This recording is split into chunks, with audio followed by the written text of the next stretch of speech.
What's up, house groups? We are coming to the end of the paparazzi series, and this week we're in James 5, where he writes about money, which is a really difficult topic to discuss in our culture particularly, because I know there are alarm bells that go off in some of our heads every time we talk about money in church, like, the church just wants my money, which should probably be a gut check for us, because here's the reality of our world. Target just wants your money. Amazon just wants your money. Dairy Queen just wants your money. Everywhere just wants your money. And we don't ever complain about giving our money to all those things because we don't have a problem spending it on what we worship. Ourselves and our stuff. Ironically enough, church is like one of the only places in our world where the big idea isn't money. God doesn't want your money. He doesn't need it. God wants your heart. But it's really easy for us to let our hearts and our hope migrate to our money. And we're not the first people who struggle with that. It's an ancient problem, which is why James writes about it. And in the beginning of chapter 5, he hits us pretty hard. He's like, hey, all you people out there in this world full of desperate need who have more than you need, weep and wail, get worried, get upset, because judgment is coming for you.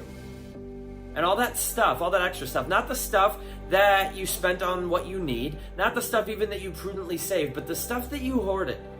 All that stuff that your fists closed around just in case something might come up. All that stuff that you kept for yourself rather than meeting the needs right in front of your face. That stuff will be the evidence God uses to convict you of greed in the face of need.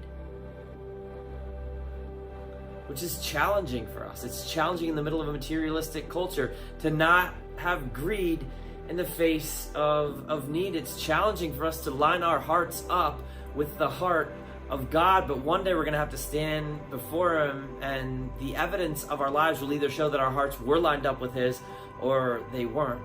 I was reading a book this week by a pastor who used to be a youth pastor who's talked about taking a bunch of kids in youth ministry on a rafting trip. And most of the rafting guides were very serious as they're going down these whitewater rapids. But one guy was kind of a jokester. He was trying to be really funny, and he goofed off a bunch. And eventually he hit a bridge with the raft, popped the raft, and spilled everybody out into the rapids. And the pastor said, everyone was fine and it was okay. And as they were riding on the bus back home, this guy was just distraught. He just couldn't be cheered up at all. And he was trying to encourage him and pat him on the back, say, oh man, it's okay, everybody lived. And then he looked at one of the other guys. He's like, why is he this upset? And she said, because we have only one rule. The only rule for this job is protect the raft and protect everybody in it. And he broke that rule. And when he gets back, he's fired.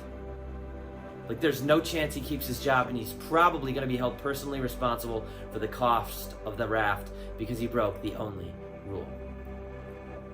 Like, Jesus is coming back someday. And the question for us is like, are we living the way the owner has asked us to live? Because everything we've got is God's. The Bible could not be more clear about that. He owns the cattle on 1,000 hills. Everything is His. It belongs to Him, and He's entrusted it to us to provide both for our needs and for the needs of the people around us. Are our hearts lined up with His? Because He's a scandalously generous God. He was to us. He reached down. We were helpless and broke and hopeless and worth nothing. And He plucked us out of that and gave His life so we could be forgiven and set free.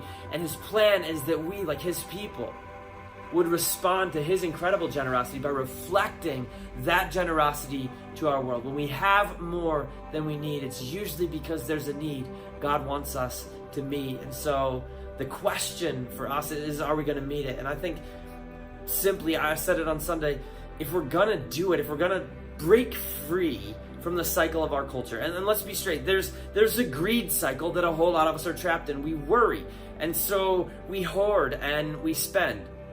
And then it leaves us empty. So we worry, and then we hoard, and we spend, and it leaves us empty, and we just get trapped in this greed cycle. And there's also a generosity cycle. When we trust, then we give, then God provides. And that grows our trust so we can give, and God provides. And if we're going to get out of the greed cycle and into the generosity cycle, we got to shift the question that we're asking. Instead of asking continually, how much of my money should I spend on God? We got to remember that He's the one who owns it, and start asking, how much of God's money should I spend on myself? And that changes the game, and it allows us to come to with open hands and say, okay, God, I'm going to spend what you've given me on my needs, and what's left over, I'm not going to cling to that.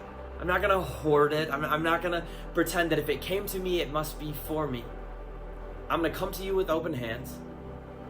I'm going to try and live generously. I'm going to trust that you will provide for what I need, and that you are blessing me so that I can be a blessing to the people around me. And I think if we do that, what we'll find is impact in our world and liberation for our souls.